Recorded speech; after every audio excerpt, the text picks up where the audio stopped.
দেখেন, design principal of graphic design, আমি total 10টা ডিজাইন প্রিন্সিপাল নিয়ে আমি আলোচনা করবো আপনাদের সাথে। সেই সাথে যদি আরো দুই একটা মিসিং থাকে সেগুলো নিয়েও আলোচনা করার চেষ্টা করবো। তো এই 10টা ডিজাইন প্রিন্সিপালকে মোটামুটি দুইটা ক্যাটাগরিতে ভাগ করছি, মানে পাঁচটা পাঁচটা 10টা, মানে পাঁচটা এক গ্রুপে রাখছি, বাকি পাঁচটা আরেক গ্রুপে রাখছি।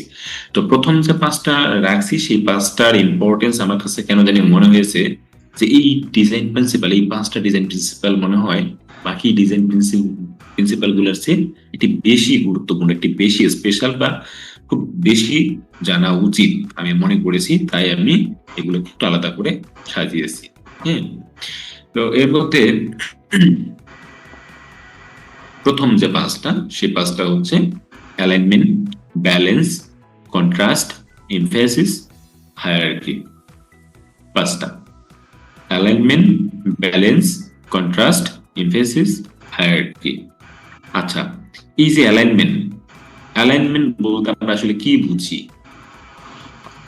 আর যে ব্যাপারটা, হ্যাঁ, সুশৃঙ্খল ভাবে সুন্দর করে ম্যানেজ করার যে বিষয়টা, সেটাকে এখানে আমরা আসলে অ্যালাইনমেন্ট হিসেবে বলতেছি।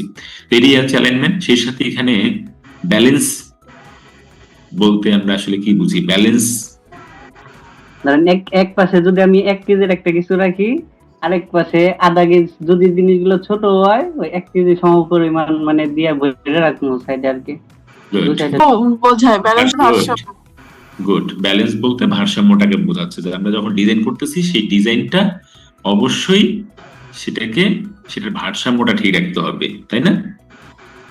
কোথাও যদি আমরা একই ডিজাইনে ধরেন একটা ডিজাইন করতেছি, সেই ডিজাইনে ধরেন উপরের দিকে অনেক বেশি এলিমেন্ট ব্যবহার করলাম, অনেক বেশি টেক্সট ব্যবহার করলাম, অনেক বেশি কালার ব্যবহার করলাম, বাট নিচের দিকে এসে আবার এলিমেন্ট কম বা অনেক বেশি স্পেস, টেক্সট কম, হ্যাঁ, কালারের আধিপত্য কম, তখন আবার ওই ডিজাইনটা এক পেশে হয়, মানে তখন ওই ডিজাইনটাকে কিন্তু আর ব্যালেন্স মনে হয় না।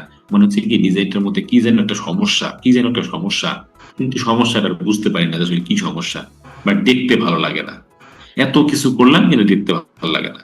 তার মানে কি আমার ডিজাইনের মধ্যে ওই ভারসাম্যটা ঠিক নাই।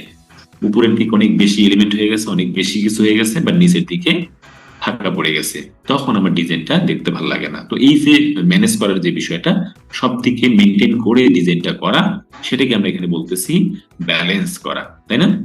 আচ্ছা, এখানে কন্ট্রাস্ট আছে। কন্ট্রাস্টের বাংলা আসলে কি? কন্ট্রাস্ট কি?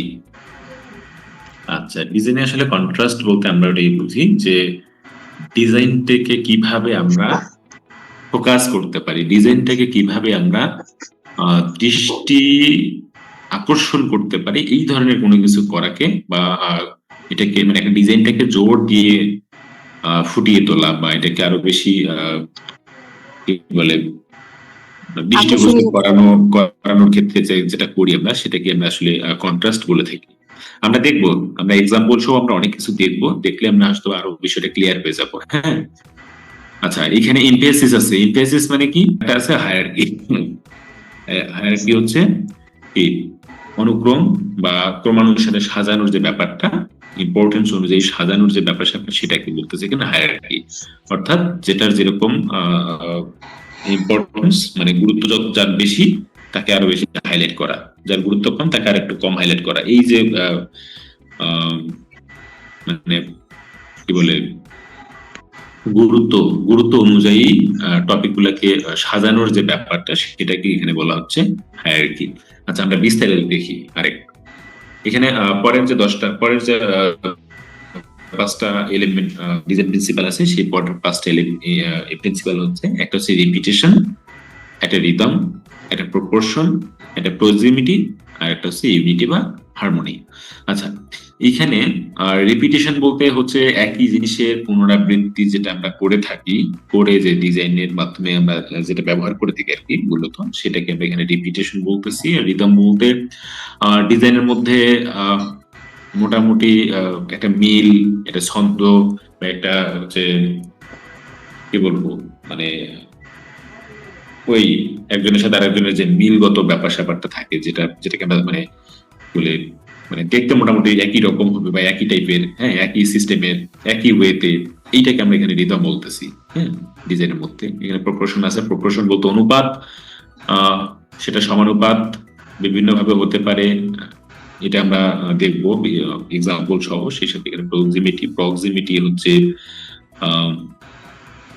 একই ধরনের একাধিক অবজেক্টের মধ্যে একটা কি বলবো গ্রুপিং হতে পারে, গ্রুপ করা। হ্যাঁ একই টাইপের একই ধরনের অনেকগুলো বা গ্রুপিং করে রাখার যে ব্যাপারটা, সেটাকে এখানে প্রক্সিমিটি বলতেছি। আর এখানে ইউনিটি আছে, ইউনিটি বলতে একটা টোটাল ডিজাইনের মধ্যে যে মেলবন্ধন, টোটাল ডিজাইনটার যে ফিনিশিং বা গ্রুপিং বা সবকিছু মিলিয়ে যে ডিজাইন, সেই টোটাল ডিজাইনটাকে এখানে ইউনিটি বলা হচ্ছে। আচ্ছা আমরা দেখি বিস্তারিত। টোটাল এই হচ্ছে 10টা ডিজাইন প্রিন্সিপাল, টোটাল 10টা ডিজাইন প্রিন্সিপাল। আচ্ছা যিনি 8টা ডিজাইন প্রিন্সিপালের কথা বললেন, ইনি কি আপনি কি বলতে পারবেন কোন 2টা ডিজাইন প্রিন্সিপাল? এটার সাথে আরো ডিজাইন প্রিন্সিপাল আছে, হতে পারে মুভমেন্ট, এরকম আরো 1-2টা যদি খুঁজি পাবো। হ্যাঁ, তো এখানে আসলে গুরুত্বের উপর ডিপেন্ড করে আসলে কোন ডিজাইন প্রিন্সিপাল গুলা জানা আসলে খুব বেশি আবশ্যক, খুব বেশি ইম্পর্টেন্স, সেটার উপর ডিপেন্ড করে। অনেকে অনেকভাবে চিন্তা করে, কেউ 8টা 7টা 10টা যে যেভাবে আর কি করে থাকে। হ্যাঁ, তো আমরা আজকে জানলাম যে আসলে অনেকগুলোই ডিজাইন প্রিন্সিপাল, তাই না?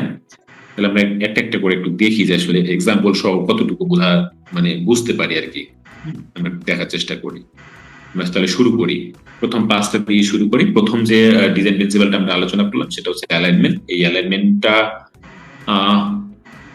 আমাদের সফটওয়্যারের মধ্যে এই অ্যালাইনমেন্ট সম্পর্কে আমরা এখনো পর্যন্ত কিছু পেয়েছি কিনা, আছে কিনা আসলে এই টাইপের কোনো কিছু?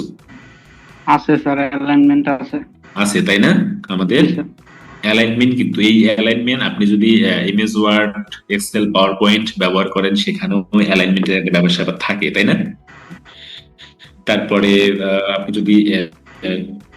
আপনি যদি হচ্ছে ইলাস্ট্রেটর ব্যবহার করেন, সেখানেও অ্যালাইনমেন্ট টুল আছে। তারপর আপনি ফটোশপ ইউজ করবেন, সেখানেও অ্যালাইনমেন্ট টুল আছে। তার মানে অ্যালাইনমেন্ট খুব ইম্পর্টেন্ট একটা ডিজাইন প্রিন্সিপাল, যেটা টুলস হিসেবে আমরা সফটওয়্যারের মধ্যে পাই। এই অ্যালাইনমেন্টটা আসলে একটা ডিজাইন থেকে সুশৃঙ্খল ভাবে গুছানোর যে ব্যাপারটা, সেটাকেই আসলে করে থাকে। আমরা দেখি এই অ্যালাইনমেন্টের মধ্যে অনেকগুলা সিস্টেম আছে, যেমন এখানে পজিশন, অর্গানাইজ পজিশনিং। এখানে দেখেন, এক কথায় অ্যালাইনমেন্ট কি? Organised positioning. Alignment in graphic design means the visual positioning of graphic elements in order to achieve an organized look, সেটাকে সুন্দর দেখানোর জন্য, সেটাকে সুশৃঙ্খল দেখানোর জন্য আমরা যেটা করে থাকি সেটাই হচ্ছে অ্যালাইনমেন্ট। আচ্ছা, অ্যালাইনমেন্ট বিভিন্ন ভাবে হতে পারে, আমরা করে থাকি লেফট অ্যালাইন, সেন্টার অ্যালাইন, আর জাস্টিফাই করে থাকি আমরা। এই যে অ্যালাইনমেন্ট টুল দেখেন, বোঝা যাচ্ছে না? দেখে মনে হচ্ছে না যে অ্যালাইনমেন্ট টুলটাকে নিয়ে আসছি এখানে আজকে? জি স্যার, হ্যাঁ। কি এখানে ওই যে চিকন যে লাইনটা আছে, আজকে একটু ক্লিয়ার হয়ে যায়। এখানে মোটামুটি অ্যালাইনমেন্ট টুল নিয়ে আমি ক্লাসে আলোচনা করিনি, তাই না? সফটওয়্যারের মধ্যে এখানে দেখেন অ্যালাইনমেন্ট টুলটা, আমরা মূলত অ্যালাইনমেন্ট টুলটা এরকমই পাই। আমি এখান থেকে আমার কনসেপ্টটা নিয়ে আসি, আমি সাজাইছি ভাবি। এখানে এই চিকন যে লাইনটা আছে, হ্যাঁ চিকন যে লাইনটা আছে, এটা হচ্ছে অ্যালাইন, এইটাই হচ্ছে আমার অ্যালাইন। আর এই যে উপরে একটা ইলিপস শেপ আর নিচে হচ্ছে একটা রেক্টেঙ্গেল, এই দুইটা শেপ হচ্ছে আমার শেপ বা অবজেক্ট, আর এইটা হচ্ছে অ্যালাইন। হ্যাঁ, তার মানে এই অবজেক্ট দুইটা কোন দিকে অ্যালাইন আছে? লেফট, বাম সাইডে অ্যালাইনমেন্ট করা, মানে বাম সাইড দিয়ে সোজা করা। আবার এটা হচ্ছে ডান দিক থেকে সমান করা, মানে অ্যালাইন বলতে সমান করছি আমি এখানে, তাই না? তারপরে এখানে কি করছি? দুইটা অবজেক্টকে মাঝামাঝি সমান করছি, তার মানে এটা হচ্ছে সেন্টার অ্যালাইনমেন্ট। আর এইখানে এই যে দুইটা অবজেক্টকে পাশাপাশি এবং সারিবদ্ধভাবে রাখার যে ব্যাপারটা, সেটাকে আমরা এখানে বলতেছি জাস্টিফাইড অ্যালাইনমেন্ট। আচ্ছা আমরা দেখি আর কি আছে এখানে। কনটেক্সট স্পেসিফিক অ্যালাইনমেন্ট, লাইক এখানে টপ, মিডল, বটম অ্যালাইনমেন্ট। আচ্ছা এক সেকেন্ড একটু ওয়েট করেন, আমরা দেখবো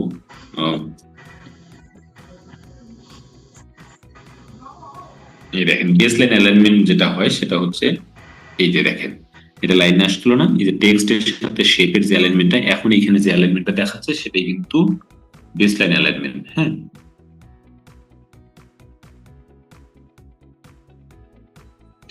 আচ্ছা, যারা হোয়াটসঅ্যাপ গ্রুপে নাই তারা আমাকে personal, হ্যাঁ, আমি নাম্বার দিয়ে রাখছি এবং অনেকে কেমনে কি করব।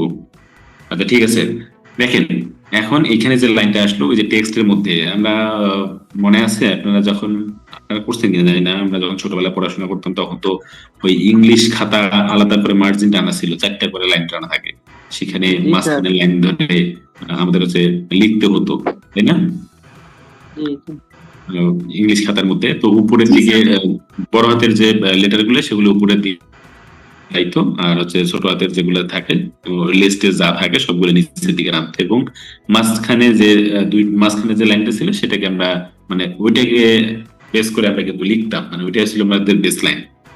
তো এইখানে ওইটাকে বোঝানো হচ্ছে বা ওইটাকে মিন করা হচ্ছে যে আসলে এটা হচ্ছে বেস লাইন।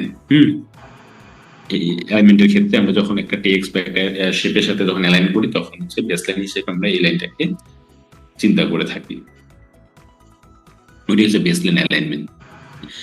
আর এই তো এখানে এস অ্যালাইনমেন্টের যে এক্সাম্পল এখানে রাখা হয়েছে সেটা হচ্ছে যে কোনো দিক থেকে অ্যালাইনমেন্ট হতে পারে, যে কোনো সাইডে যে ব্যাপারটা একটা অবজেক্ট যে কোনো কর্নারে যে কোনো কিনারে যে অ্যালাইনমেন্টের যে ব্যাপারটা সেটাকে আমরা এখানে এস অ্যালাইনমেন্ট বলতেছি। হ্যাঁ, সেটা উপরের কর্নারে হতে পারে, নিচের কর্নারে হতে পারে, যে কোনো সাইডে হতে পারে, এটা একটা অ্যালাইনমেন্ট। সো এটা হচ্ছে জাস্ট অ্যালাইনমেন্টের যে অনেকগুলো প্রকারভেদ আছে বা অনেক ব্যাপার স্যাপার আছে সেটা জানানো, কিন্তু আপনার যখন ডিজাইন করবেন তখন অবশ্যই যে যেদিক থেকে অ্যালাইন করেন না কেন সেটা যেন দেখতে সুন্দর হয় এবং সুশৃঙ্খল হয়। হ্যাঁ, আপনার ধরেন উপরে কর্নারে অ্যালাইনমেন্ট করছেন, এখন আর একটা অবজেক্ট দেখা যাচ্ছে যে এই পাশে কর্নারে অ্যালাইনমেন্ট করেন নাই বা ওই একটু সাইডে রাখছেন, একটু একটু ভিতরে রাখছেন, তখন আবার এটা দেখতে অসামঞ্জস্যপূর্ণ লাগবে বা একটু খারাপ লাগবে। এই জিনিসটা খেয়াল করবেন যে আসলে কখন কোনটার সাথে অ্যালাইন করতেছেন। যদি এস অ্যালাইনমেন্ট করে থাকে তাহলে সবগুলো এস অ্যালাইনমেন্টই হবে, এই টাইপের কিছু একটা। হ্যাঁ, আচ্ছা, তো ওটা হচ্ছে অ্যালাইনমেন্ট। তো অ্যালাইনমেন্ট বলতে আমরা যেটা বুঝি সুশৃঙ্খল ভাবে সাজানো বা গুছিয়ে রাখার যে ব্যাপারটা সেটাকে হচ্ছে আমরা অ্যালাইনমেন্ট বলতেছি। তো এটা মোটামুটি কারো না বোঝার কথা না। আচ্ছা, এখানে যেটা আছে সেটা হচ্ছে যে ব্যালেন্স। ব্যালেন্স বলতে ভারসাম্য আমরা বলতেছি যে আসলে ভারসাম্যটা কেমনে কি হবে। দেখেন, ব্যালেন্স হচ্ছে visual weight. Balance is the distribution of visual weight in a design. It ensures that every part of the design feels equal in weight and none is heavier than others. কি বোঝা যায়? It ensures that every part of the design feels equal. তাই না? তার মানে এটা নিশ্চিত করে ডিজাইনটা যে ফিলিংটা, এটার যে ভিজুয়াল যে ব্যাপারটা সেটাকে কি সমান্তরাল দেখাবে বা এটাকে ভারসাম্যপূর্ণ দেখাবে, এটাকে দেখতে সমান মনে হবে, এরকম কিছু একটা, তাই না? In none is heavier than others, মানে একটা অবজেক্ট আর একটা অবজেক্টের চেয়ে বা এক পাশ আর এক পাশের চেয়ে কখনোই বেশি ডিপ হবে না, বেশি হেভি হবে না, বেশি ভারী হবে না, এটা সব দিকে সমানভাবে থাকবে, তাহলে সেটা হচ্ছে ভিজুয়াল ওয়েট, সেটা হচ্ছে আপনার ব্যালেন্স, তাই না? সমান্তরাল সমানভাবে থাকাটাকেই ব্যালেন্স বলতেছি। আচ্ছা, এখানে ব্যালেন্স আবার দুই প্রকারের ব্যালেন্স আছে, একটা হচ্ছে অ্যাসিমেট্রিক্যাল। দুই টাইপের ব্যালেন্স একটু মাথায় রেখে, হ্যাঁ, দুই টাইপের ব্যালেন্স হয়, একটা সিমেট্রিক্যাল আর একটা হচ্ছে অ্যাসিমেট্রিক্যাল। সিমেট্রিক্যাল ব্যালেন্সটা হচ্ছে এরকম, দুই দিক থেকে সমান বা চার দিক থেকে সমান বা উভয় পাশে সমান বা সব দিক থেকে সমান, এটা ভিজুয়াল। মানে স্যার আমরা হচ্ছে এখন যেরকম অ্যালাইনটা মেনটেন করে ডিজাইনের মানে শুরুতে এখন আমরা যেভাবে করে করছি সেটা সব দিক থেকে ব্যালেন্স। হ্যাঁ, সব দিক থেকে ব্যালেন্স, গুড, সব দিক থেকেই ব্যালেন্স দেখাবে, সব দিক থেকেই। আচ্ছা, এই সমান দেখেন এই ব্যালেন্সটা, সিমেট্রিক্যাল ব্যালেন্সটা আসলে এভাবে মিন করে দৃষ্টিগত দিক থেকে সেটা দেখতে সমান লাগবে, সমান থাকবে। আর অ্যাসিমেট্রিক্যাল যেটা, সেটা দৃষ্টিগত দিক থেকে ব্যালেন্স মনে না হলেও তাত্ত্বিক দিক থেকে যৌক্তিক দিক থেকে সেটা ব্যালেন্স হবে, মানে মনে হবে ব্যালেন্স না, বাট যদি যৌক্তিক দিক থেকে চিন্তা করেন, আপনি যদি চিন্তা করে দেখেন তখন আবার মনে হবে যে না এটা ব্যালেন্সই আছে। আমরা দেখবো বিস্তারিত। এই দেখেন বোথ সাইড অথবা equal on each side if designs or elements are equally distributed in weight or visual weight, it's called symmetrical balance. There are variations in symmetrical balance found in nature and design. সবসময় উপলব্ধ করে থাকি যে আসলে নেচারের মধ্যেও কিন্তু equal যে ব্যালেন্সটা সেটা কিন্তু আমরা দেখে থাকি, অর্থাৎ সিমেট্রিক্যাল ব্যালেন্সের যে ব্যাপারটা সেটা আমরা কিন্তু বাস্তবিক দিক থেকেও এবং প্রকৃতিগত দিক থেকেও সেটা হয়ে থাকে। যেমন মানুষের ফেস, দুই পাশে দুটা চোখ থাকে, দুই পাশে দুটা কান থাকে, থাকে না? একটা কান ছোট একটা কান বড় কি থাকে? না স্যার, সেম সেম সমান থাকে না? আমরা যদি একটা মানুষের ফেসকে, একটা পুরো মানুষের বডিকে যদি মাঝামাঝি দুই দিক থেকে আলাদা করি, দুই পাশে একই জিনিস পাবো না? জি স্যার। আচ্ছা, এইটাই এই জন্য বলতেছে যে আসলে সিমেট্রিক্যাল ব্যালেন্সটা আমরা নেচারের মধ্যেও দেখে থাকি। আচ্ছা দেখি আমরা এখানে এই যে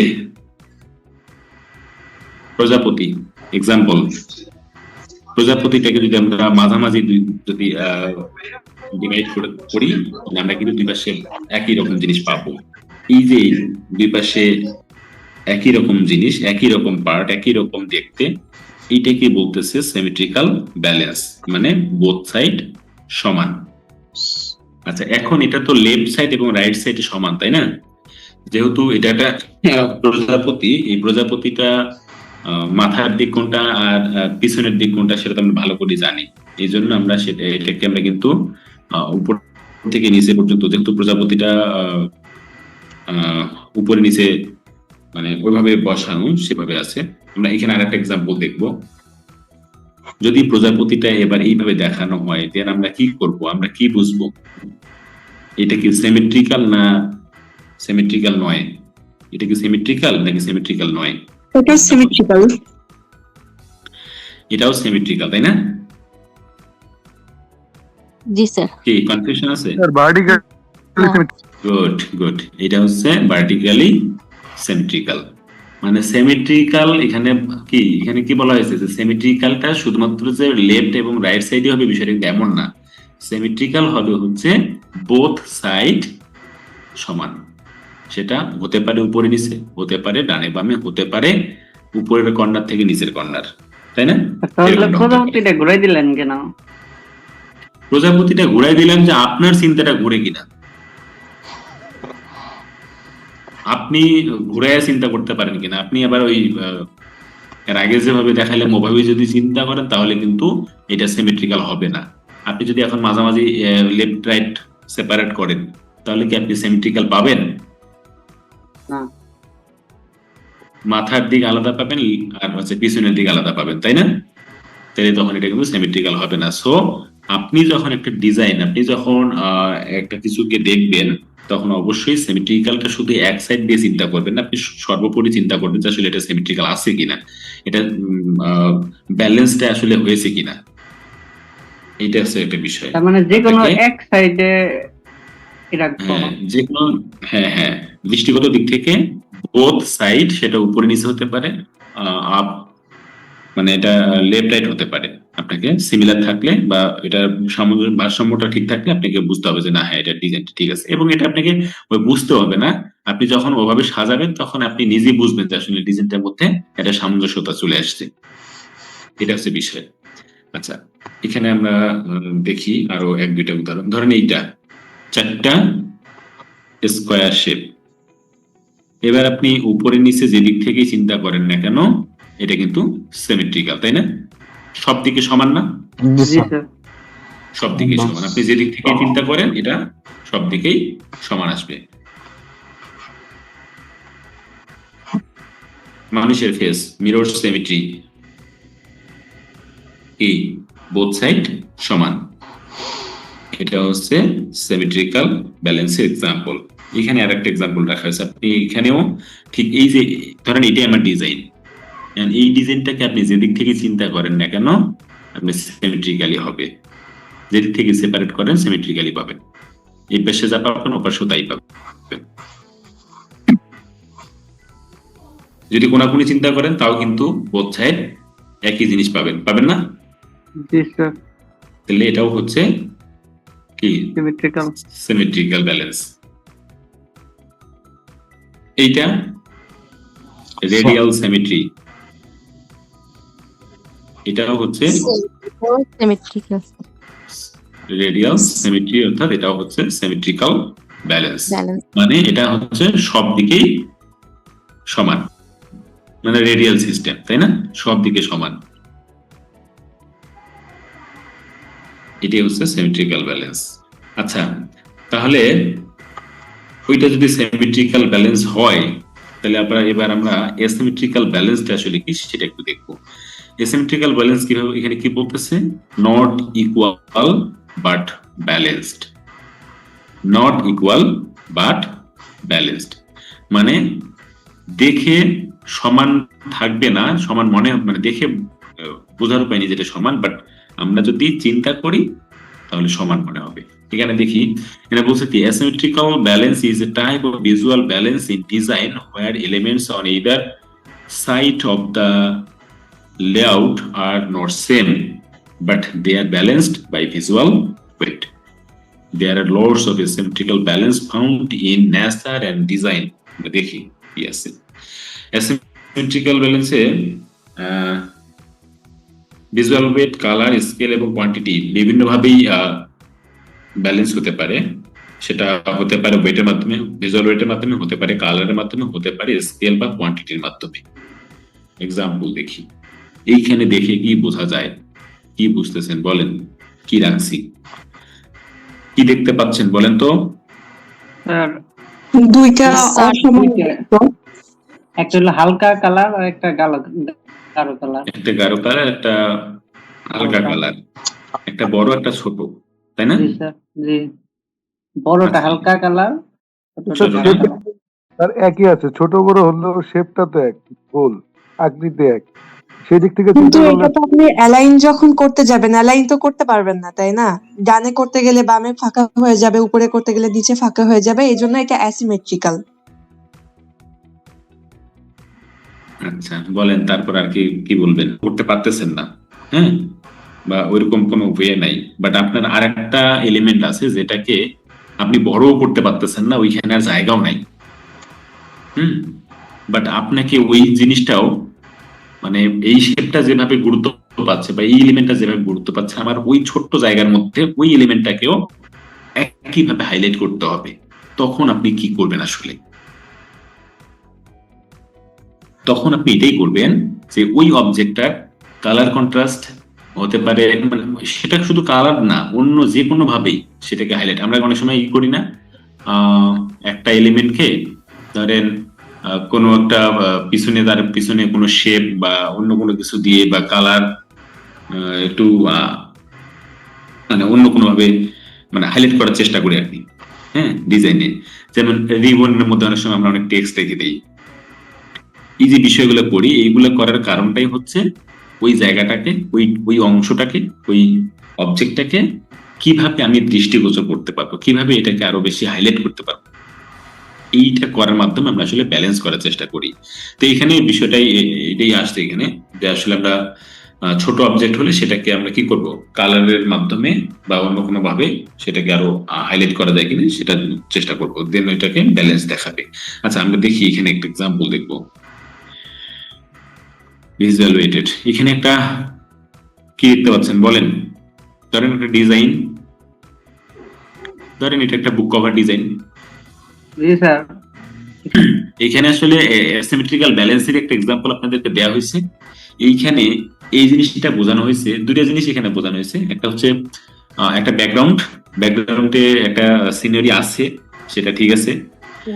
আবার এইখানে একটা টেক্সটও আছে, যে টেক্সটটা মানে এককভাবে আলাদা করে রাখা হয়েছে এবং তার চারপাশটা সুন্দর ক্লিন ভাবে রাখা আছে, যাতে আপনি টেক্সটটা পড়তে অসুবিধা না হয়। মানে এখানে যেটা হয়েছে সেটা হচ্ছে একটা সিনারি আছে সেটা ঠিক আছে, সিনারিটা তো সহজে চোখে পড়তেই আছে এবং এটা অবশ্য তৈরি করতেছে, সেই সাথে এইখানে একটা টেক্সটও যে আছে, সেই টেক্সটটাও যে সবাই পড়তেছে বা এটা এড়ায় নাই কারো চোখ, সেটাও কিন্তু এখানে পরিষ্কার যে এখানে একটা টেক্সটও আছে। এবং অনেকে হয়তো বা এখনো পর্যন্ত পড়া শেষ যে আসলে এখানে কি লেখা আছে পড়েন না, এরকম কেউ আছেন যে টেক্সটে কি লেখা আছে?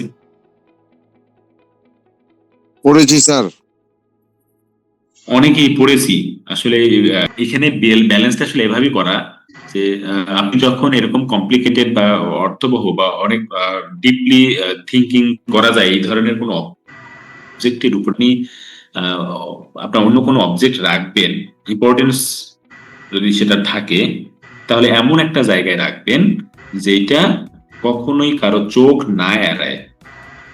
এমন একটা জায়গায় রাখবেন, এমন ভাবে উপস্থাপন করবেন যেন সেটা কারো চোখ না এড়ায়, তাহলেই সেটা ব্যালেন্স হবে। আমি এই যে লেখছি এখানে the Lord of the Rings the Two Towers, এই যে লেখছি, এই লেখাটা ওর আশপাশে, বা আমি যদি এই লেখাটা মানে ওই লেখার পিছনে যদি অন্য কমপ্লিকেটেড কোনো ব্যাকগ্রাউন্ড থাকতো, মানে এখানে যদি আরো অনেক এলিমেন্ট এটা সেটা থাকতো, বা আমি অন্যভাবে সাজাইতাম, জোর করে অন্যভাবে ডিজাইন করতাম, দেন এটাই কিন্তু এটা হিবিজিবি লাগতো, মানে রিডেবিলিটিটা নষ্ট হয়ে যেত, পড়ার মানসিকতাটা নষ্ট হয়ে যেত। তখন কিন্তু আমার সম্পূর্ণ ফোকাসটা ডিজাইনের দিকে চলে যেত, টেক্সটটা অথবা স্কিপ করে যেতে পারতাম। বাট এই জন্য ক্লিন একটা জায়গা রাখা হয়েছে যাতে টেক্সটটা কখনোই কারো চোখ না এড়ায়। এইটার মাধ্যমে এটাকে এখানে ব্যালেন্স করার চেষ্টা করা হয়েছে। এইটাই আর কিছু না আসলে। বুঝছি কি? একটু ক্লিয়ার করেন। বুঝেছি। জি স্যার। মেইন কথা হচ্ছে টেক্সটটা আপনি যখন এরকম কমপ্লিকেটেড বা খুব ডিপলি থিঙ্কিং করার মতো কোনো সিনারির মধ্যে যখন আপনি আপনার টেক্সট রাখবেন, সেই টেক্সটটাকে এমন ভাবে প্রেজেন্ট করবেন যেটা সহজে চোখে পড়ে, এটা বলতেছি। এটার মাধ্যমে আপনার ব্যালেন্সটা ঠিক থাকবে।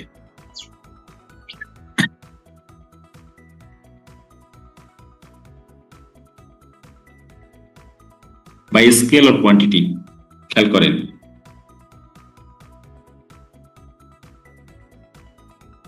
এইখানে ওইটার মতোই দেখেন, এবার কিন্তু ছোট অবজেক্ট বড় অবজেক্ট রাখা আছে, সেটা ঠিক আছে, কালারটাও কিন্তু এবার সমান রাখা হয়েছে।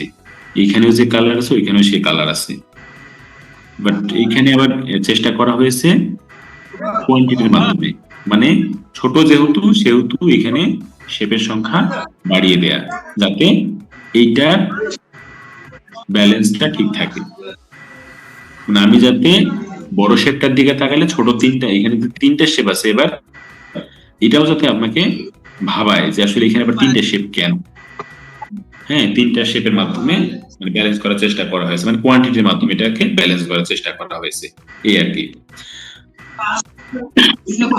এখানে একটা রিয়েল এক্সাম্পল দেখেন। জি স্যার, বোঝানো হয়েছে। 5 জনকে ছোট রেখে আর একজনকে বড় করে ব্যালেন্স করা হয়েছে। নিচের পাশে সমান উপরে 5 জনকে লাগবে, তাই তো? মানে জি, জি। ওর সাথে যুদ্ধ করতে গেলে এদের 5 জনের শক্তি সমান শক্তি হতে হবে, তাহলে ওর সাথে যুদ্ধ করে টিকানো যাবে বা ফাইটিংটা হবে। আর যদি এখানে একজন কমাই দেই বা দুজন কমাই দেই, তাহলে কিন্তু যেহেতু এরা যেহেতু ছোট, মানে ওর তুলনায় শক্তিশালী কম, সেহেতু এরা 2-3 জনে পারবে না, 5 জন হইলে ওর সাথে ফাইটিংটা সমান সমান জমবে। হবে, তাই না? এইভাবে ব্যালেন্সটা করার চেষ্টা করা হয়েছে। বুঝছি? জি স্যার। এটাই হচ্ছে অ্যাসিমেট্রিক্যাল ব্যালেন্স।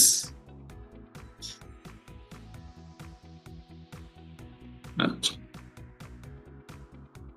স্যার এখানে যদি ফন্টটা আমরা বড় করি তাহলে কি ওটা খারাপ হয়ে যাবে? কোনটা? যে অ্যাভেঞ্জার্স লেখাটা ইনফিনিটি ওয়ার, হ্যাঁ, যদি ওই লেখাটা যদি বড় করি তাহলে ওই ডিজাইনটা কি নষ্ট হয়ে যাবে? না, ঠিক আছে, সমস্যা নেই, বড় করলে সমস্যা নেই। খুব বেশি বড় করা যাবে না হয়তো। সমস্যা নেই, বড় করতে পারবে, কোনো সমস্যা নেই। আচ্ছা, এখানে আরেকটা উদাহরণ দিছে যে এখানে আসলে ওই যে মুনটা যেভাবে আছে, এখানে ম্যান অন দ্য মুন লেখা আছে, সেই লেখাটার সাথে মানে আপনি হচ্ছে এটাতে ওই টেক্সটটা কালারটা একটু এমন ভাবে দিবেন যাতে ওই টেক্সটটাও চোখে পড়ে আর কি। এখানে এভাবে এক্সাম্পলটা দেওয়া। তো এই ছিল সিমেট্রিক্যাল ব্যালেন্সের বা সিমেট্রিক্যাল ব্যালেন্স যেটাই বলি না কেন, ব্যালেন্সের যে ব্যাপার স্যাপারটা সেটা হচ্ছে ওইটা। ঠিক আছে, আমরা যখনই ডিজাইন করবো তখন হচ্ছে ডিজাইনের সব দিক ভারসাম্য যাতে ঠিক থাকে সেই দিক চিন্তা করে আমাকে ডিজাইনটা করতে হবে। এখানে কন্ট্রাস্টের কথায় আসি, ডিজাইন প্রিন্সিপাল নাম্বার 3, কন্ট্রাস্ট। তার আমাদেরকে শীটটা দিয়ে দিন। এই যে কন্ট্রাস্ট, এই কন্ট্রাস্টটা হচ্ছে দেখেন এখানে কন্ট্রাস্টটা কিভাবে আসে। কন্ট্রাস্ট হচ্ছে visual difference. Contrast is the difference between two or more elements in a design. It helps create visual interest, draw attention, and improve readability. It can be achieved by the difference of color, weight, size. বিভিন্ন ভাবেই কন্ট্রাস্টটা হতে পারে, বিভিন্ন ভাবে কন্ট্রাস্টটা হতে পারে। আমরা দেখবো, এক্সাম্পল দেখি তাহলে বুঝবো। হ্যাঁ, এখানে দেখেন দুইটা ইমেজ দেওয়া আছে, দুইটা শেপ, দুইটা ব্যাকগ্রাউন্ডের উপরে। দেখেন তো কে কি বুঝেন আসলে এখানে কন্ট্রাস্ট বুঝাইলে, কন্ট্রাস্ট বলতে আমরা কোনটাকে বোঝাচ্ছি? কমপ্লিমেন্টারি কালার ইউজ করা হয়। সহজে চোখে আসতেছে কালারটা এমন ভাবে করা, অর্থাৎ এখানে ব্যাকগ্রাউন্ডের কালার কিন্তু দুইটাই একই রকম, দুইটাই হচ্ছে কি লাইট কালারের ব্যাকগ্রাউন্ড আছে, বাট এইখানে যে হলুদ কালারের যে শেপটা রাখছি আমি, সেই কালারের শেপটা কিন্তু আপনার হচ্ছে ব্যাকগ্রাউন্ডের সাথে কিন্তু এটা মোটামুটি মিল আছে, বাট এইখানে আবার এটা মিল নাই, এটা স্ট্রং বেশি, তাই না?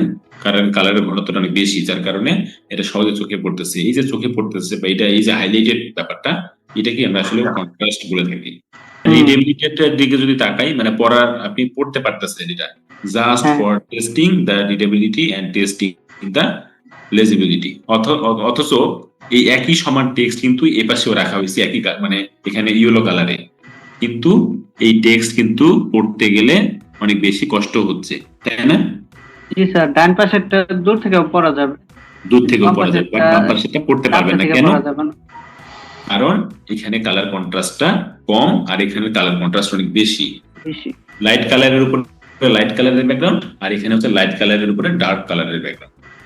এই ডার্ক কালারের লাইট কালারের ব্যাকগ্রাউন্ডের উপরে ডার্ক কালারের অবজেক্ট, তাই না? যার কারণে এটা রিডেবিলিটিটা বেশি। তাহলে এটাই হচ্ছে কন্ট্রাস্ট, তাই না?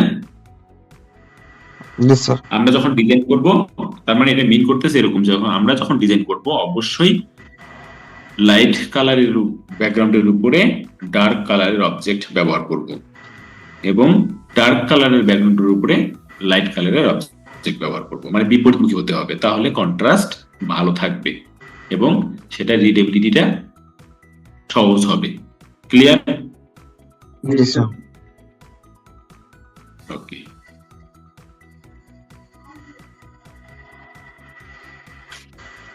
আচ্ছা, ওটা তো গেল। এবার দেখেন এইবার কিভাবে এখানে কন্ট্রাস্ট কিভাবে বুঝবেন বলেন তো? এখানে কি দেখা যাচ্ছে, আপনারা কি দেখতে পাচ্ছেন আসলে? স্যার এখানে কয়েকটা বৃত্ত দেখা যাচ্ছে। আচ্ছা, কালার আছে দুইটা। এবার কালারের কন্ট্রাস্ট কি কম আছে কোনটাতে?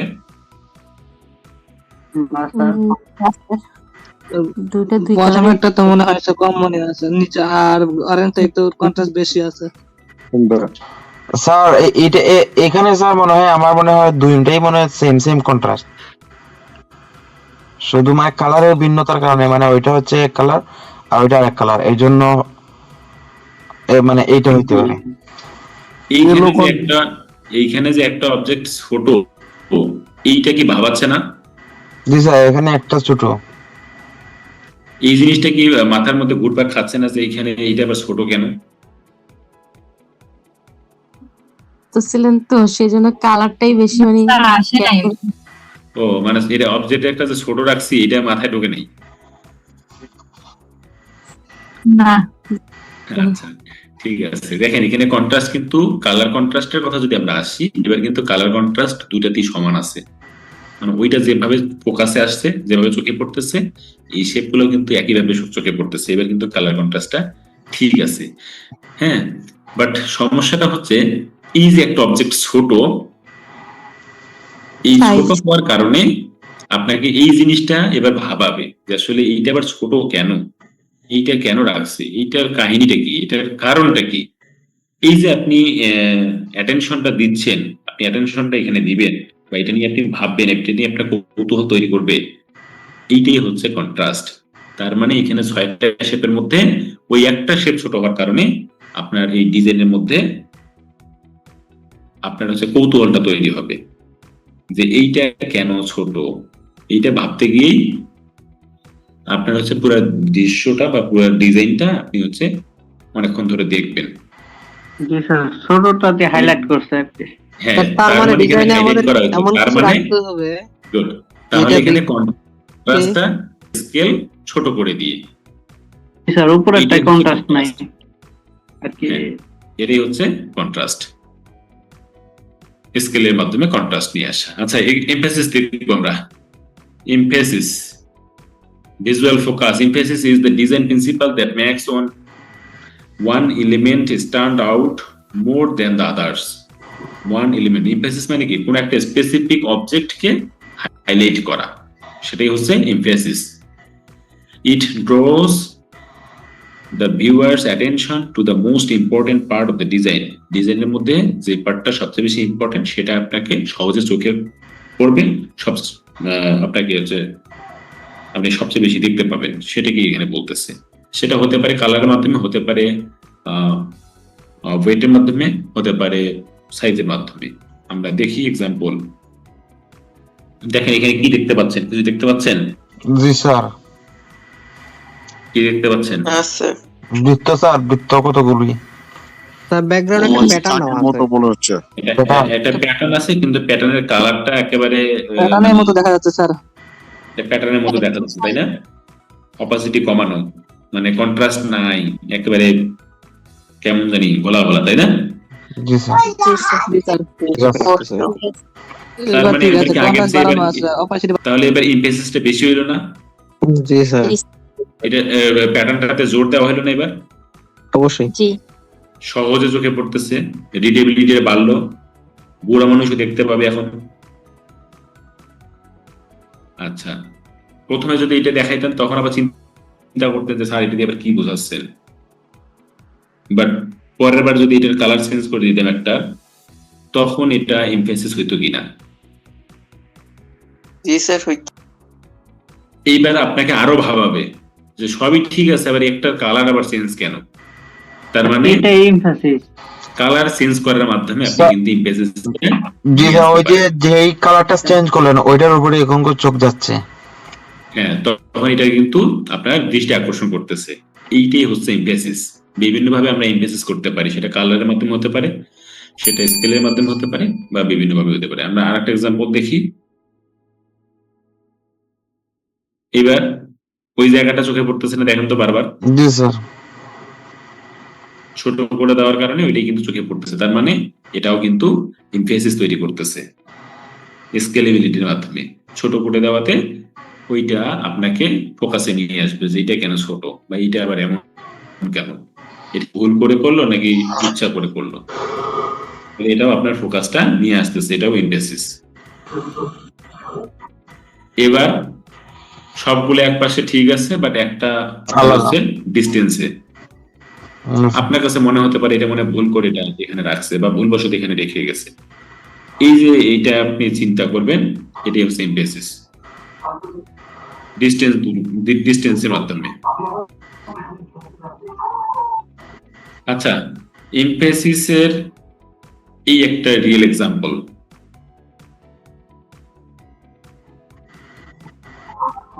মেন ক্যারেক্টার কি এখানে? মানুষ।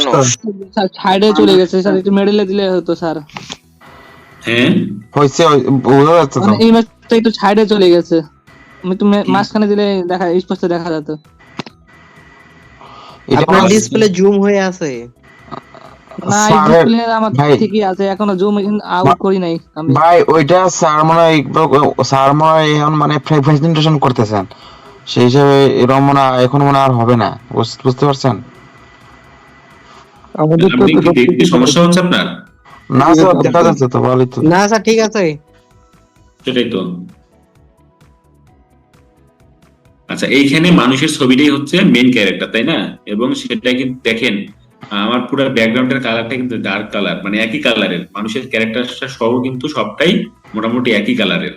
বাট এইখানে ক্যারেক্টার, আমার যে মেইন ক্যারেক্টারটা কিন্তু এখানে পুরো ডিজাইনের চেয়ে ছোট হওয়া সত্ত্বেও সেটা কিন্তু সহজেই চোখে পড়তেছে আমার। চোখে পড়তেছে না কেন? চোখে পড়তেছে কারণ তার ব্যাকগ্রাউন্ডে যে কালারটা আছে সেটা কিন্তু লাইট কালার, মানে জি স্যার। ভালো আছে, হুম। তাই না? জি জি। যার কারণে এই ক্যারেক্টারটা, এই মানুষের ছবিটা কিন্তু আমার সহজে চোখে পড়তেছে, এবং এটা কিন্তু ইমপেসিস হয়ে গেছে, না এটা স্যার ইমপেসিস করা হয়েছে। মাফিয়া লাগে ওনারে। হ্যাঁ, এটাই হচ্ছে ইমপেসিস। ঠিক আছে, ওই ওই মানুষের যে ছবিটা আছে তার সামনে, অর্থাৎ ব্যাকগ্রাউন্ডে যদি আমার এই গোটা ডিজাইনের মধ্যে যেরকম ডার্ক কালারের একটা ভাইব আছে, ওইখানে যদি এরকম ডার্ক থাকতো তাহলে কি আমার ক্যারেক্টারটা হাইলাইট হইতো? জি না। তখন আমার ক্যারেক্টার কিন্তু হারায় যেত, আমার ক্যারেক্টার কিন্তু হাইলাইট হতো না। তাহলে হাইলাইট করা হয়েছে কিভাবে? পিছনে লাইট কালারের ব্যাকগ্রাউন্ড দেওয়াতে, মানে পিছনে বলতে তার সামনে, ব্যাকগ্রাউন্ডে, দুই বিল্ডিং এর মাঝখানে। তো এই হচ্ছে বিষয়। হ্যাঁ, আচ্ছা, হায়ারার্কিটা দেখি। Hierarchy in graphic design refers to the arrangement and presentation of design element in a way that clearly shows their order of importance. অর্থাৎ আমরা যখন ধরেন এমএস ওয়ার্ডে কোনো একটা, আচ্ছা এমএস ওয়ার্ডের কথা বাদ দিলাম, ধরেন আপনি পেপার পড়েন না? জি জি। পেপার পড়লে আমরা কোনটা আগে পড়ি পেপারে হাতে নিয়ে? স্যার হেডলাইন পড়ি, তারপর কি পড়ি? তারপর স্যার ফটো আছে, ফটো দেখি, খুব বড় বড় ফটো ওখান থেকে যে জিনিসটা বেশি ভালো লাগে স্যার ওই জিনিসটা পড়ার চেষ্টা করি। কষ্ট করে ওই জিনিসটা পড়ার চেষ্টা করি, তাই না? জি। আচ্ছা, অনেকে আবার উল্টা করে, অনেকে আবার কি করে জানেন? ধরেন হেডলাইনটাকে পড়ে, আসলে মেইন হেডলাইনটা কি, আজকের প্রধান খবরটা কি, আসলে মেইন খবরটা কি এখানে, ওটা হেডলাইনটা পড়ে নিল। নেওয়ার পরে এবার দেখে যে এইবার তার চেয়ে কম ইম্পর্টেন্স কোন টপিক গুলো আছে, মানে এর চেয়ে আর ছোট হেডলাইন গুলো কি কি, মানে এরপরে কি কি আছে মেইন টপিক। হ্যাঁ, পুরা পেপারটা উল্টায়, পুরা পেপার তো থাকে না, হেডলাইন গুলো তো থাকে সামনের পেজে আর পিছনের পেজে, তাই না? আগে হেডলাইনটা পড়ে, হেডলাইনটা পড়ার পরে তারপরে আর কোন কোন খবরগুলা মানে তার চেয়ে একটু কম ইম্পর্টেন্ট বাট ওই হেডলাইন গুলা পড়ে সবাই, সাব হেডলাইন, তারপরে বিস্তারিত পড়ে, তাই না? এরকম। আচ্ছা, তো এইখানে ওই বিষয়টার কথাই বলা হচ্ছে। এখানে হায়ারার্কি বলতে হচ্ছে আপনার গুরুত্ব অনুসারে একটা টপিক, গুরুত্ব অনুসারে একটা এলিমেন্টকে আপনি কবে কি মাসে তখন কি করি, যেটা হচ্ছে কি বলে টাইটেল, যেটা টাইটেলকে আমরা কি করি, বড় বোল্ড করি কিনা?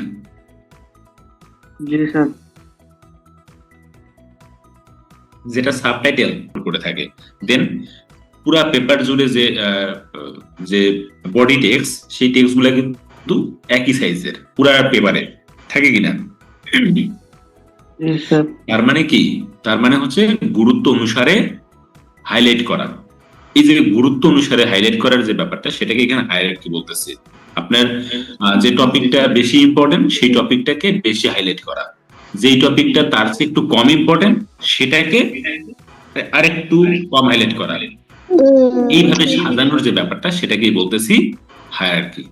আমরা যখন ডিজাইন করব, ডিজাইন করতে গেলে আমাকেও এভাবে ভাবতে হবে যে আমার আসলে এই ডিজাইনের মধ্যে সবচেয়ে ভাইটাল এলিমেন্ট কোনটা, সবচেয়ে বেশি গুরুত্বপূর্ণ এলিমেন্ট আমার কোনটা, বা আমার কোন টপিকটা সবচেয়ে বেশি ইম্পর্টেন্ট দিতে, সেটাকে কি করতে হবে, আমার হাইলাইট করতে হবে, সেটাকে বড় একটু কম ইম্পর্টেন্ট, সেটাকে কি করতে হবে, তার চেয়ে একটু ছোট রাখতে হবে, বাট সব ডিজাইনের মতো না, বাকিগুলাকে মানে ক্রমানুসারে সাজানোর যে ব্যাপারটা ইম্পর্টেন্স অনুযায়ী সেটাকে এখানে বলতেছে হায়ারার্কি। বিষয়টি আমরা বুঝতে পারছি? জি স্যার, ওই H1 H2 H3 মতো কথা। Good good good. আচ্ছা, HTML ট্যাগের মতো, তাই না? জি। আচ্ছা, এবার দেখি আমরা এখানে আর কিছু আছে কিনা। এখানে একটা এক্সাম্পল দেখেন, একটা ডিজাইন। সবার আগে আপনি কোনটা পড়বেন? হেলভেটিকা। অবশ্যই হেলভেটিকা সবার আগে চোখে পড়বে। হেলভেটিকার পরে কোনটা চোখে পড়বে? হেলভেটিকার পরে হচ্ছে আপনার যে নিচে যেটা লেখাটা আছে গোল করা। স্যার আমার ABCD এটা আমাদের যে নিচের সাদা শেপটা, হ্যাঁ তাদের হ্যাঁ কোনটা চোখে পড়তেছে? জি স্যার 1957 এ পড়তেছে চোখ। গুড। এখানে কিন্তু 1957 এই জিনিসটাও কিন্তু চোখ এড়াচ্ছে না। ওখানে দেখেন একটা আবার ওই যে একটু একটা শেপ দিয়ে মানে একটু হাইলাইট করার চেষ্টা করা হয়েছে, যদিও সেটা উপরে আছে, বাট এখানে সেকেন্ড পজিশনে ওই টেক্সটাই আছে। অর্থাৎ তার মানে এখানে বোঝাচ্ছে যে এটা হেলভেটিকা, আর এটা হচ্ছে প্রতিষ্ঠিত হয়েছে 1957 সালে। মানে ইম্পর্টেন্স বোঝাচ্ছে যে এটা এত সালে প্রতিষ্ঠা পেয়েছে, সেটাকে ফোকাসে রাখার চেষ্টা করা হয়েছে। আচ্ছা, এখানে এক্সাম্পলটা যদি বেশি কঠিন মনে হচ্ছে, অনেকের কাছে আরো পারফেক্ট রাখতে পারতাম। এইটাতে দেখেন তো কি দেখা যায়? বিগল, তারপর তারপর হচ্ছে যে আপনার সিম্পল বোল্ড ফন্ট, তারপর হচ্ছে আপনার পিকচার। এখানে সবার আগে চোখে পড়ে বিগল, দেন তারপর picture। এরপরে কিন্তু চোখটা চোখে পড়তেছে। এবার চোখ যদি চিন্তা করি তখন আবার দেখতেছি যে আসলে এটা চোখ না, কিসের চোখ? প্যাঁচার চোখ। এখানে বড় করে একটা প্যাঁচা দেওয়া আছে। আপনার চোখ এটা সবচেয়ে বেশি ভয় লাগে স্যার, হ্যাঁ, মানে পাখিদের মধ্যে সবচেয়ে বেশি। আমার এইখানে গুরুত্ব পাচ্ছে হচ্ছে মানে বিগাউল, দেন হচ্ছে ওই বড় প্যাঁচাটা, দেন বাকিগুলা। তো এটাই হচ্ছে হায়ারার্কি আসলে, হ্যাঁ, ইম্পর্টেন্স অনুযায়ী সাজা। যেহেতু বিগাউল শিরোনামটা ছিল, সেহেতু এখানে একটা বড় করে প্যাঁচার ছবিও রাখা হয়েছে যাতে সেটাও চোখে পড়ে। এটাই হচ্ছে হায়ারার্কি। আচ্ছা, রিপিটেশন হচ্ছে আপনার পুনরাবৃত্তি, একই শেপের বারবার পুনরাবৃত্তি, একই এলিমেন্টের বারবার পুনরাবৃত্তির মাধ্যমে যেটা ঘটে সেটাকে আমরা এখানে রিপিটেশন বলতেছি। এটাও একটা ডিজাইন প্রিন্সিপাল। আপনি যখন ডিজাইন করতেছেন সেই ডিজাইনের যদি এই টাইপের কিছু থাকে সেটাকে রিপিটেশন করাটাকে বোঝাচ্ছে আসলে এখানে। খুব একটা ইম্পর্টেন্ট কোনো এলিমেন্ট বা প্রিন্সিপাল না আসলে, বাট গুরুত্বপূর্ণ।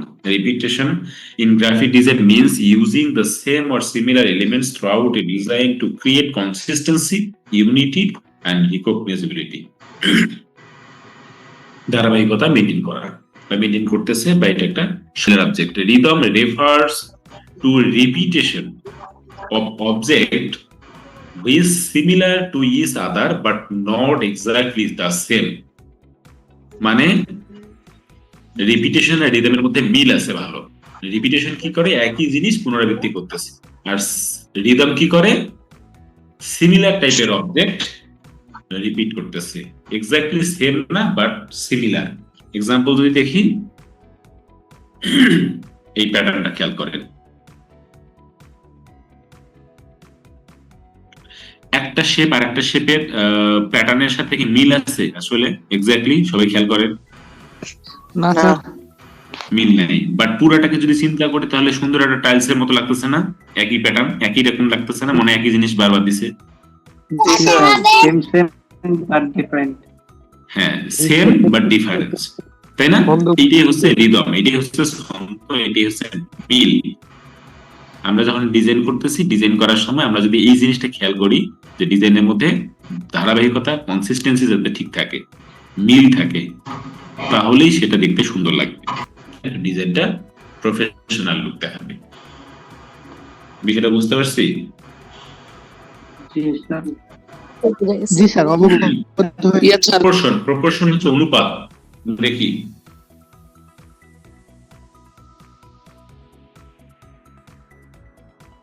প্রপোর্শন অনুপাত।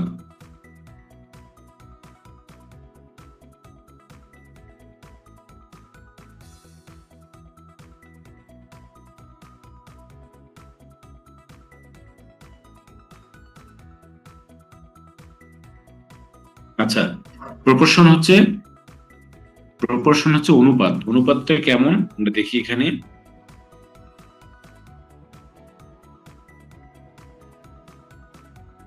এইখানে একটা ইমেজ আছে, খেয়াল করেন।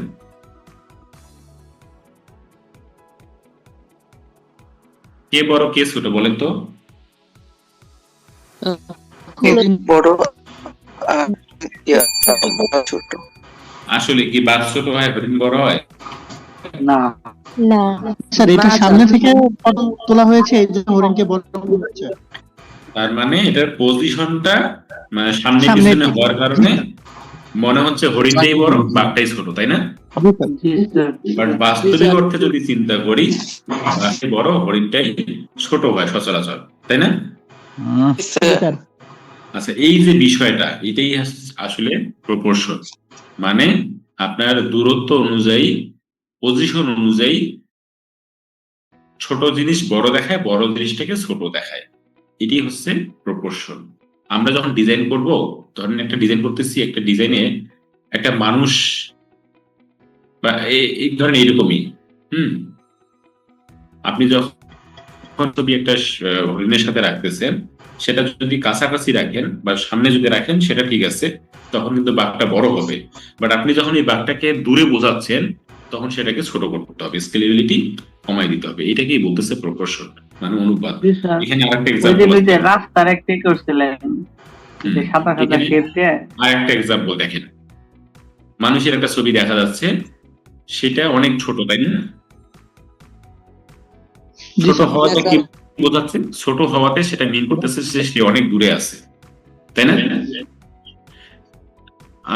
আমরা দূরে বোঝানোর জন্য এটা কিন্তু ছোট করে রাখছি। আমরা যদি এটাকে বড় করে রাখতাম এবং ওই পিছনেই রাখতাম, যেখানে সে দাঁড়ায় আছে ওইখানে যদি বড় করে রাখতাম, তাহলে কি সেটা ঠিক, মানে যৌক্তিক দিক থেকে ঠিক থাকতো? ওটা কি না স্যার। উচিত ছিল? পজিশনে ঠিক থাকতো না। তাই না? ওকে যদি আমি বড় করে রাখতাম, তখন কিন্তু আমার মনে হতো কি ওখানে দানব অনেক বড়, এরকম মনে হতো। হ্যাঁ, বিশেষ করে হালকের মতো লাগতো। পজিশন ঠিক থাকতো না স্যার। হ্যাঁ, তাহলে এটাই হচ্ছে আমরা হচ্ছে অনুপাত অনুযায়ী, আমরা হচ্ছে রেশিও অনুযায়ী সেটাকে যখন যে পজিশনে এসে থাকবে, তখন সেটার আকৃতি, এটার স্কেলেবিলিটি তেমনই থাকবে।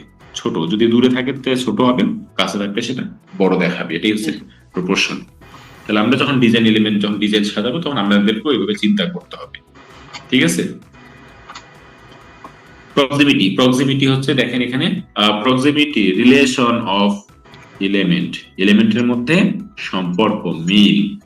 Proximity means the placement of similar object or groups close together to show their relation. এটাই হচ্ছে প্রক্সিমিটি। এক্সাম্পল দেখি, এখানে দেখেন। বলেন কয়টা স্কয়ার শেপ আছে আর কয়টা ইলিপস শেপ আছে? সবাই ভালো করে গুনেন। Okay sir. আর 12টা আছে। বুঝছেন কয়টা? 12টা ইলিপস আছে আর 12টা স্কয়ার শেপ আছে। 13টা। আর 13টা আছে স্কয়ার। শিওর? ভালো করে গুনেন, ভালো করে কনফার্ম হয়ে তারপর আমাকে বলেন। 12টা স্কয়ার এবং 12টা হচ্ছে 14টা আছে স্কয়ার। 12টা স্যার। 1 2 3 4 5 6 7 8 12টা শিওর? 14টা স্কয়ার, 12টা করে আছে। 12টা হলো সার্কেল 12, স্কয়ার 12। 12 আছে স্যার। লেখা কি আছে? লেখা কি আছে? স্যার বড় একটা স্কোয়ার আছে। লেখা কি আছে? Square, circle, square and circle. 13টা স্কয়ার। স্কয়ার এন্ড সার্কেল, তাই না?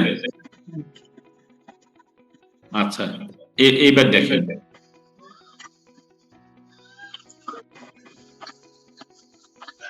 এবার দেখেন তো এবার কয়টা আছে? সেম 12টা। সেম 12টা স্কোয়ার 12টা সার্কেল এবং লেখা আছে স্কোয়ারস এন্ড সার্কেল, তাই তো? জি স্যার। তার মানে একই জিনিস, খেয়াল করেন একই জিনিস, এখানেও 12টা শেপ আছে, 12টা স্কোয়ার আছে, এখানে লেখা আছে স্কোয়ার এন্ড সার্কেল এবং একই জিনিস এখানেও আছে। তফাৎটা কি? এইখানে কিন্তু পড়তে আমার অনেক কষ্ট হচ্ছে বা আমার কিন্তু এখানে গুনতে অনেক সমস্যা হচ্ছে, কারণ এগুলো এলোমেলো, তাই না? জি স্যার। আর এইখানে গোছানো আছে, সেজন্য এটা সহজে গণা গেছে। সহজে গুনতে পারতেছি। আমি যদি এখানে জোর দিয়ে বলি যে না আপনি ভুল করছেন আবার গণেন, আপনি কিন্তু আবার গুনতেছেন, আবার গণেন না আপনি আবার গুনতেছেন, কনফার্ম অর্জন। তার মানে এখানে এলোমেলো থাকার কারণে আমরা পড়তে কিন্তু সমস্যা হচ্ছে, আমার গুনতে কিন্তু সমস্যা হচ্ছে। বাট এখানে যখন সাজানো আছে তখন কিন্তু আমার পড়তে সুবিধা হচ্ছে এবং আমি স্ট্রংলি বলতে পারি এখানে কোনো ভুল নাই, এখানে 12টাই আছে, এখানেও 12টাই আছে। বাট এইখানে যদি আমি বলবি তখন আপনি কিন্তু আবার গুনতেছেন যে আসলে কি ভুল হলো নাকি। তাহলে দেখেন একই জিনিস বাট গুছিয়ে রাখার যে একটা ব্যাপার সেটাই কিন্তু এখানে মিন করতেছে। এখানে প্রক্সিমিটি বলতে এটাই বোঝাচ্ছে যে আপনি, প্রক্সিমিটি হচ্ছে কি, proximity means placement of similar object or group close together to show their relation. তাদের সম্পর্ক বোঝানোর জন্য আপনি কি করবেন, তাদেরকে একই গ্রুপে একইভাবে সাজিয়ে রাখবেন, সেটাই হচ্ছে প্রক্সিমিটি। ক্লিয়ার?